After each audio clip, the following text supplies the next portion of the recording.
ভালোবাসা বলতে আমি বুঝি ফুচকা খাওয়া।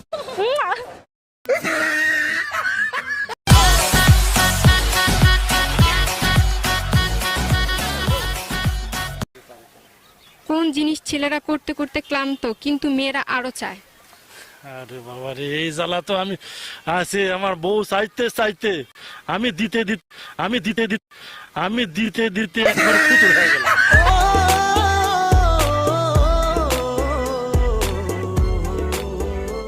ভাইয়া দিনে না, আমি অ্যাকচুয়ালি রাতে। রাতে রাতে চলে, রাতে ঠিক আছে। রাতে কয়বার? রাতে অ্যাকচুয়ালি সারা রাতে।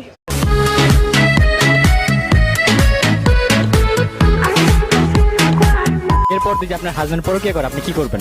তখন আমি আপনার কাছে চলে আসবো, আপনার কাছে চলে আসবো।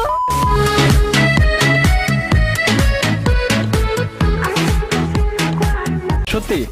মানে আমি দেখতে সুন্দর না, আপনার হাজবেন্ড তো অনেক সুন্দর থাকবে, টাকা পয়সা থাকবে। সুন্দর দেখে বাবা, টাকা পয়সা নাই। তাহলে আপনি ছেলের সঙ্গে কেন করেন? আসলে মেয়ের দিক থেকে আমার ছেলের দিকটা একটু বেশি ভালো লাগে। আসলে ছেলেটা স্পেশাল।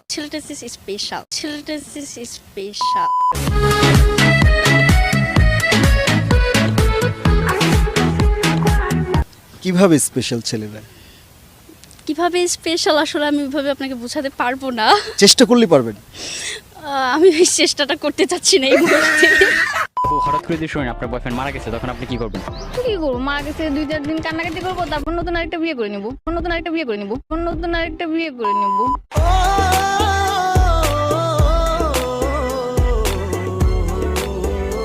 কেন আপু এতদিন প্রেম করছেন তার সাথে, একটু কষ্ট পাবেন না? প্রেম করছি, নতুন আরেকটা আসবে, নতুন আরেকজনের সাথে প্রেম করবো। ভালোবাসা বলতে আপনি কি বুঝেন? ভালোবাসা বলতে আমি বুঝি ফুচকা খাওয়া।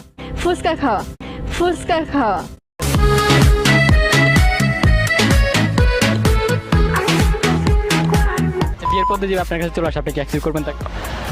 আমি অবশ্যই যদি তাকে মন দিয়ে ভালোবেসে থাকি তাহলে অবশ্যই অ্যাকসেপ্ট করবো, সমস্যা নেই। 2-3টা বিয়ে হয় তাহলে তো 2-3টা বিয়ে হইলো কেন, সাথে 2-4টা বাচ্চাও।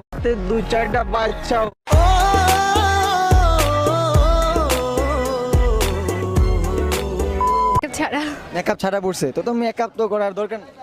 আজকে শো ছিল, তাই হয়তো মেকআপ না করলে আপনার মতো ছেলেরা পড়বে কি করে?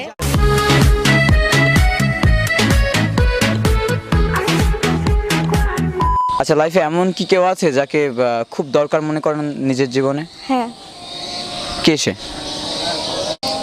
আপনি।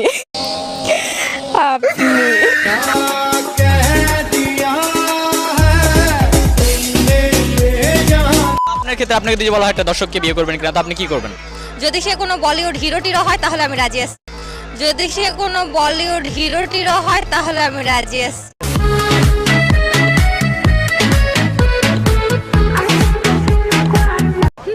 এত বড় কেন?